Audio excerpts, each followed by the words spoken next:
Se han registrado los datos de agosto. Algunos datos parecería que todo va menos lento, que se está regresando. Quizá habría que darle una segunda lectura y entender bien este tema, porque pasar de cero a algo es diferente que pasar de algo a algo más. Y en ese sentido, eso está pasando desde mi punto de vista con la industria de automotores. Para platicar de este tema tengo en la línea a mi querido amigo Guillermo Rosales, director general adjunto de la Asociación Mexicana de Distribuidores de Automotores. Querido Guillermo, ¿cómo estás? Buenas noches. Muy buenas noches, mi estimado David, con el gusto de estar en tu programa y agradecido por ello. Guillermo, ¿prefieres empezar por la explicación o por los números de agosto? De septiembre tenemos ya las... Perdón, de septiembre, no sé por qué dije agosto, septiembre. De septiembre tenemos ya... Yo desde el último día de marzo, todo para mí es el mismo mes. Es una larga ha sido un larguísimo marzo. Así es. Así es, David. Mira, cerramos septiembre... Perdón que te interrumpa y déjame argumentar un poquito sobre esto. Hoy salí a la calle y dije, qué frío hace, no es época. Y dije, sí, güey, es 2 de octubre. Es 2 de octubre, es normal. 2 de octubre, ya estamos... Ya, es 2 de octubre, es normal. Malo sería que no tuviéramos el clima que tenemos. Nos encerramos en primavera y estamos saliendo en el otoño. Sí, yo me quedé en algún día de marzo. Ojalá que de pronto tengamos un rebrote y una fructificación como la que siempre ocurre en primavera, y en términos de economía tengamos una primavera en otoño y una primavera en invierno, como la primavera austral, mi estimado David. Anda, esa sería buena idea, que México tuviera una primavera austral. La necesitamos con urgencia. Los datos que se publicaron esta mañana por el INEGI en la venta de vehículos de septiembre nos registran 77,784 unidades. Y en número absoluto, pues hay que compararlo con algo para saber si estamos hablando de un resultado bueno, regular o malo.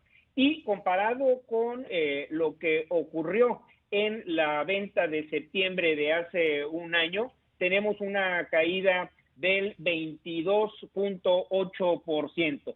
Continúa la tendencia negativa y dirán algunos, bueno, pues es que estamos en medio de una crisis de naturaleza totalmente inesperada, la contingencia sanitaria.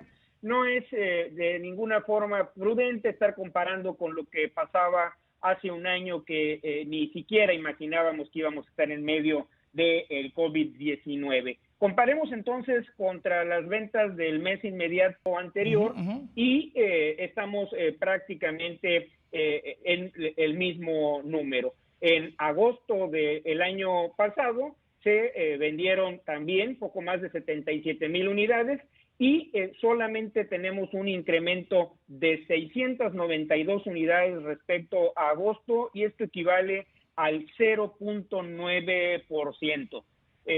Prácticamente en una línea de estabilidad respecto al mes pasado. Y coincido con lo que comentabas al inicio de esta conversación. Cuando nos fuimos a la reclusión de actividades en finales de marzo, abril, mayo, cuando se reaperturó la actividad económica, que gradualmente se autorizaron la apertura de las tiendas, la venta de vehículos en los pisos, tuvimos un repunte, un rebote del 49.6% en junio comparado con las ventas de mayo. Sin embargo, esto ha venido disminuyendo. Ya en julio, el diferencial respecto del mes anterior fue solo del 16%. ¿Me permites ahí hacerte una... A ver, para si es más claro para el público, para explicárselo un poquito al público?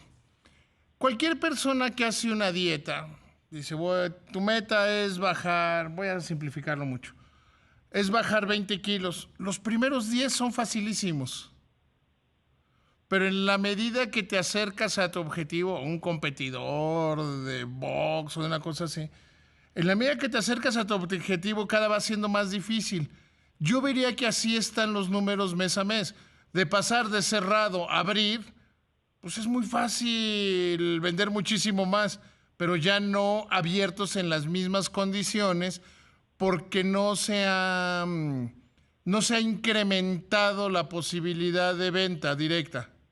No, al contrario, David, cada vez se restringe el conjunto de consumidores con potencial para adquirir un vehículo. Y siguiendo este hilo de conversación, entre más estamos avanzando en el año, nosotros tenemos una expectativa de que este rebote continuará siendo bastante gradual, bastante lento.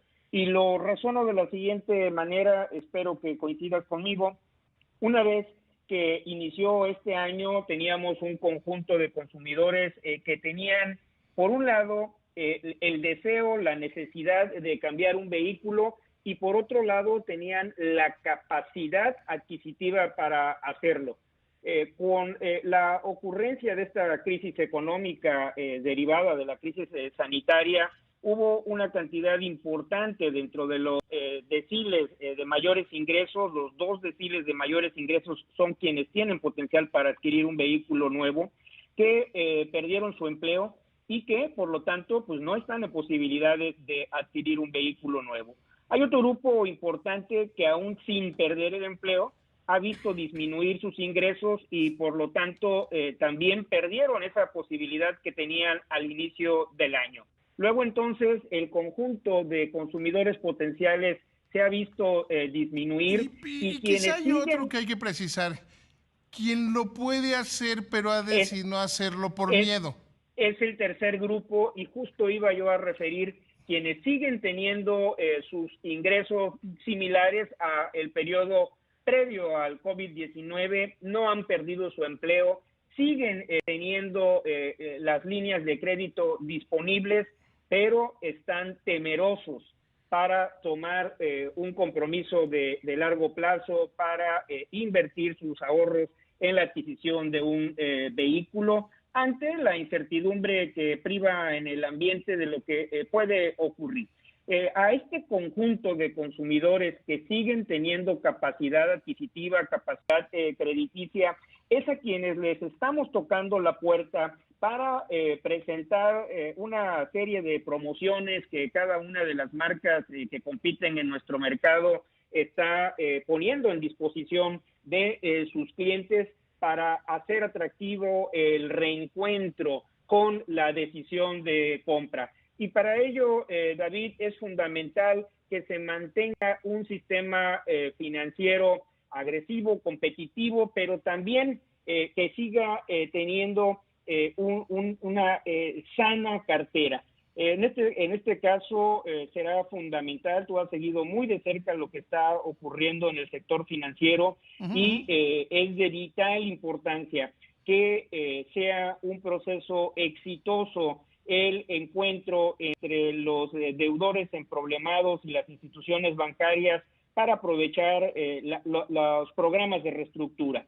En la medida en la que podamos salir juntos, deudores, acreedores, empresas, comerciantes, trabajadores, de esta crisis sin caer en un riesgo mayor de desestabilidad financiera, será mucho más sano y fácil el proceso de recuperación para todos.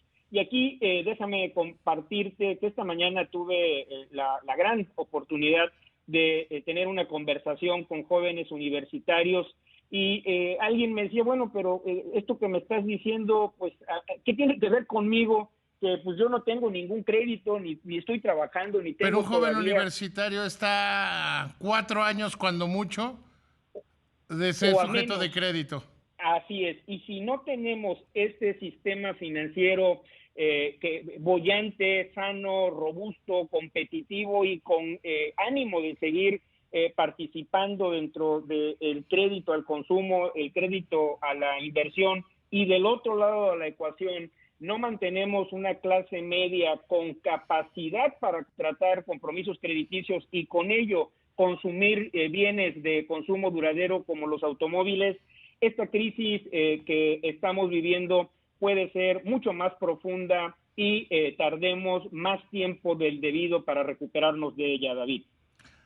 A ver, Guillermo, dijiste algo que me gustaría que elaboraras un poco más. Señalaste, y creo que tienes toda la razón del mundo, de que están tocando la puerta de quienes tienen crédito, de quienes no dañaron sus ingresos.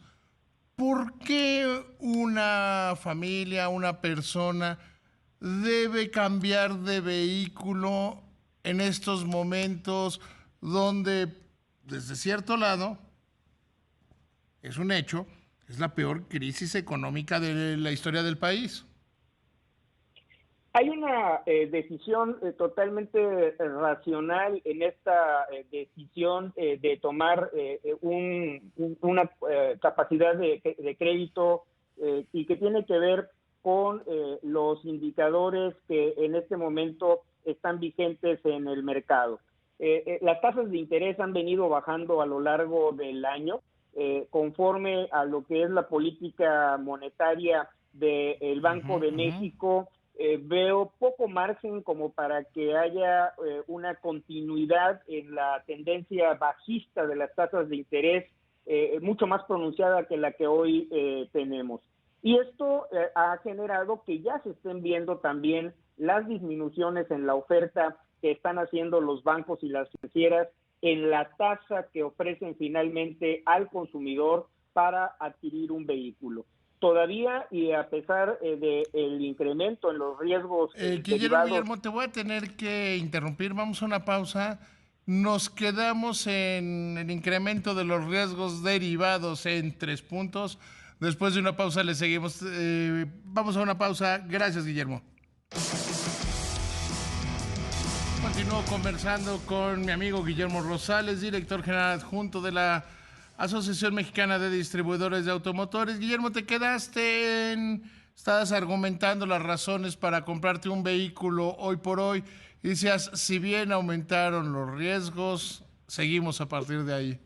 Así es, David. Si se incrementan los riesgos en el entorno económico global y del país, el librito de texto del otorgamiento de crédito te dice que una forma de protección para las instituciones financieras es disminuir los plazos a los cuales otorgas el financiamiento. Pues bien, en este momento seguimos teniendo plazos de 5, de 6 años para poder amortizar un crédito automotriz.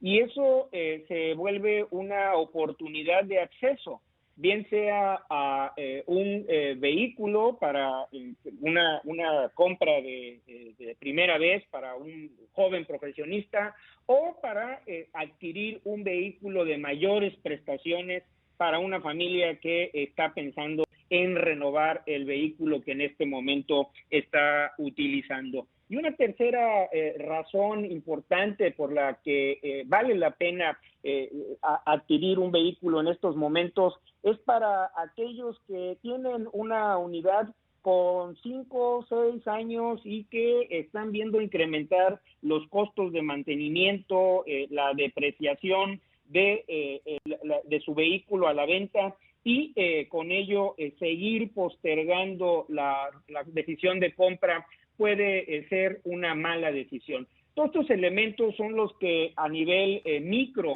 se deben de evaluar para tomar en definitiva la opción de compra de un vehículo nuevo, y la concatenación de estas decisiones familiares, de las decisiones individuales de los consumidores, nos permitirá remontar de forma conjunta y ordenada más rápido la crisis en la que estamos inmersos, David. Mira, qué bueno que tocas ese punto, porque yo creo que es el punto fundamental. Yo prácticamente todos los días digo que hagas patria, compres local. Si tú quieres que, desde cierto punto de vista, tú quieres cuidar tu trabajo, si desde cierto punto de vista tú quieres que al país le vaya bien y tienes dinero, casi te diría yo que tienes la obligación de gastarlo. Si tú decides hoy comprar un vehículo nuevo, no solo te vas a encontrar, y tomo el ejemplo porque estoy platicando contigo, Guillermo, Sí. no solo te vas a encontrar con buenos precios, vendedores dispuestos a muchísimas cosas con tal de que compres. Hay muchísimas cosas en el sentido de yo le pongo tal cosa y le bajo tal otra y le hago tal otro, porque pues, así es un mercado cuando hay pocas ventas, de lo que sea. Si vas allá a un restaurante, creo que no hay restaurante que se respete que no te ofrezca una copa de cortesía o que te ofrezca algo para que sea un incentivo. Entonces es un buen momento cuando eres para un comprador. Segundo, el vendedor cobra comisión, la distribuidora vende y genera un ingreso, hace pedidos de vehículos a la armadora, los obreros de la armadora tienen trabajo y tienen más productividad, y hasta la señora que vende quesadillas afuera de estos negocios le mejora la vida. Sin lugar a dudas que eso es lo que ocurre y comparto plenamente los conceptos que estás comunicando. Y basta darse una vuelta por el Bajío en nuestro país, o por Puebla, o por Hermosillo, Pesquería, Nuevo León, y hacer una retrospectiva de lo que ocurría en las mismas regiones hace apenas 15 años, 10 años, 5 años, previo al asentamiento y la expansión de la industria automotriz, para darnos cuenta la capacidad que tiene este sector para incidir en múltiples ramas de la manufactura, de los servicios, que se traducen en beneficio y empleo para miles de mexicanos. De manera directa, casi 2 millones de personas estamos vinculados a la industria automotriz, más lo que ya he comentado, derrama hacia sectores tan diversos como las escuelas, la hotelería, los servicios personales que se requieren por los Vamos, la trabajadores de la tiendita industria. de enfrente de las plantas, la tiendita de enfrente de la distribuidora de vehículos.